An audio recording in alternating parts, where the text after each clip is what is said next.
Dưới ánh đèn mờ ảo của một ngôi nhà nào đó tại Việt Nam, một cuốn lịch được lật dở, bên cạnh là những lời thì thầm về cung mệnh, sao Thái Dương và đường chỉ tay. Xa hơn tại Trung Quốc, một thầy tướng số chăm chú nhìn vào khuôn mặt của một chàng trai, lẩm bẩm về mệnh hỏa và cung tài bạch. Tử vi và tướng số, hai nghệ thuật cổ xưa, đã ăn sâu vào đời sống của người dân Việt Nam, Trung Quốc, Hàn Quốc và những nước Á Đông, như những câu chuyện kể mãi không dứt về số phận con người. Chúng là gì? Vì sao chúng có sức hút mãnh liệt đến như vậy? Và thầy bói đang lừa chúng ta như thế nào? Tử vi, nói một cách dễ hiểu, là một hệ thống dự đoán vận mệnh dựa trên ngày, giờ, tháng, năm sinh của một người, kết hợp với các yếu tố thiên văn và triết học cổ xưa. Nó bắt nguồn từ Trung Quốc, nơi người ta tin rằng vị trí của các ngôi sao và khoảnh khắc một người ra đời có thể định hình một cuộc đời ai đó.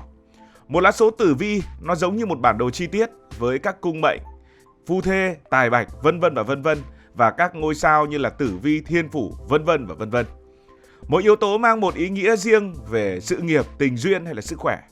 Việt Nam chịu ảnh hưởng sâu sắc từ văn hóa Trung Hoa, đã tiếp nhận và biến tử vi trở thành một phần không thể thiếu của đời sống, thường được dùng để chọn ngày cưới, khai trương hay dự đoán một cột mốc lớn nào đó ở trong cuộc đời. Trong khi đó, tướng số là nghệ thuật đọc vận mệnh con người qua ngoại hình của một ai đó, từ khuôn mặt, dáng người đến đường chỉ tay hay là nốt ruồi.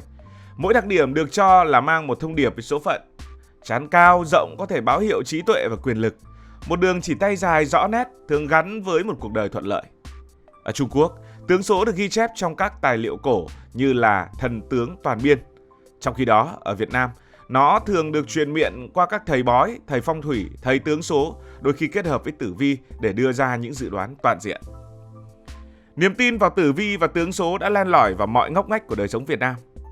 Ở Việt Nam của chúng ta, một gia đình dù ở bất kỳ ngày nào đó có thể mang ngày sinh của đôi uyên ương đến thầy để xem có hợp tuổi trước khi cưới, thậm chí là thay đổi ngày lễ chỉ để đúng với lời của thầy. Ở Trung Quốc cũng tương tự như vậy, bất kỳ một nơi nào đó, một người lao động bình thường hay thậm chí là một doanh nhân có thể dựa vào tử vi để chọn ngày ký hợp đồng hay là xem tướng mặt của ứng viên trước khi tuyển dụng. Theo một khảo sát từng được thực hiện bởi Trung Quốc, khoảng 1/3 người Trung Quốc tin rằng tử vi ảnh hưởng đến những quyết định lớn. Còn ở Việt Nam, một nghiên cứu cách đây 5 năm cũng cho thấy 60% người trẻ quãng từ 18 cho đến 35 tuổi đã xem tử vi hoặc tướng số ít nhất là một lần trong đời. Những ứng dụng tử vi ở Trung Quốc hay là các ứng dụng ở Việt Nam luôn thu hút hàng triệu lượt tải, cho thấy sức hút của chúng trong thời đại số. Vậy tại sao tử vi và tướng số lại có sức ảnh hưởng lớn như thế tại Việt Nam và Trung Quốc? Trước hết, chúng bắt nguồn từ nền tảng tôn giáo và nền tảng triết học. Đó là Nho giáo, đó là Đạo giáo, đó là Phật giáo, với những khái niệm về âm dương, về ngũ hành, về nghiệp, về luân hồi. Nó đã dạy con người rằng cuộc đời có những quy luật vũ trụ chi phối. Tử vi dựa trên thiên văn và ngũ hành được xem là cách giải mã những quy luật ấy.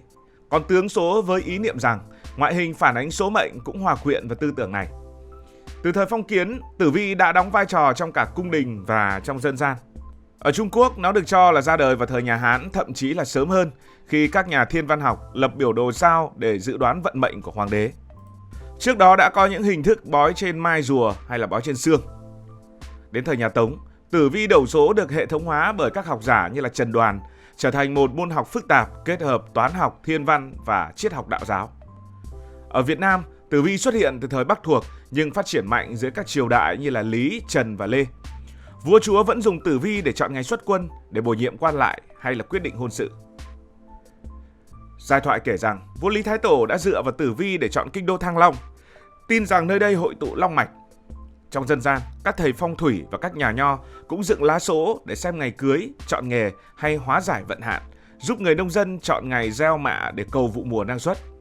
Các chợ bói thời Lê Sơ là minh chứng cho sự phổ biến của tử vi trong đời sống.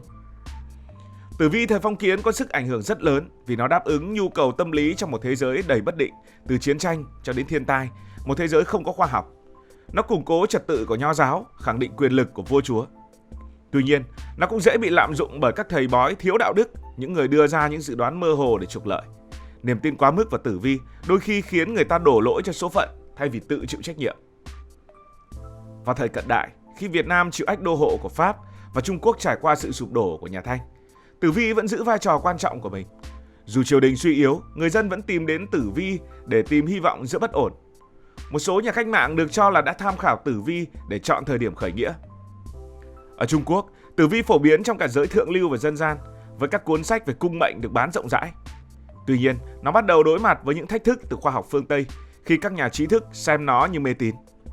Dù vậy, tử vi thích nghi qua sách in và truyền miệng vẫn giữ được sức sống của mình.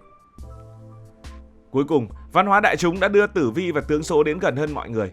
Những chương trình truyền hình, những bài viết ở trên mạng xã hội, những ứng dụng di động với cung hoàng đạo, con giáp hay tử vi hàng ngày thu hút hàng triệu người, đặc biệt là giới trẻ.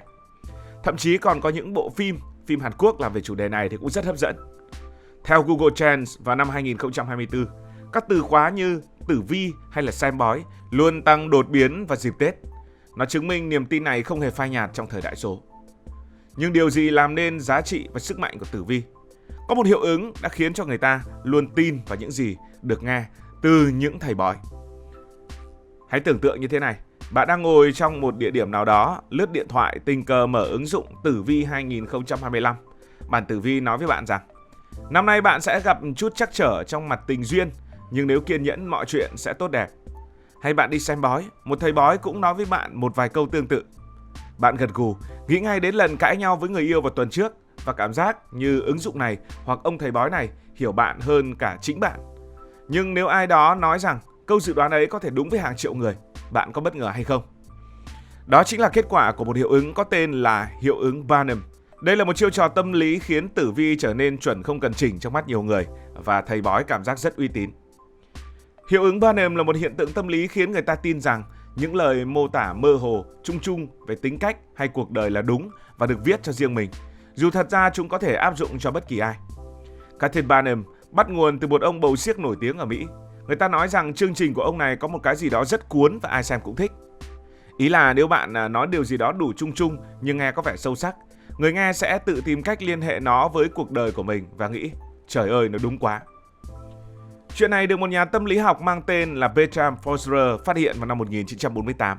Ông ta đã làm thí nghiệm vui, đó là đưa cho đám sinh viên của mình một bài kiểm tra tính cách, rồi phát lại kết quả cho mỗi người.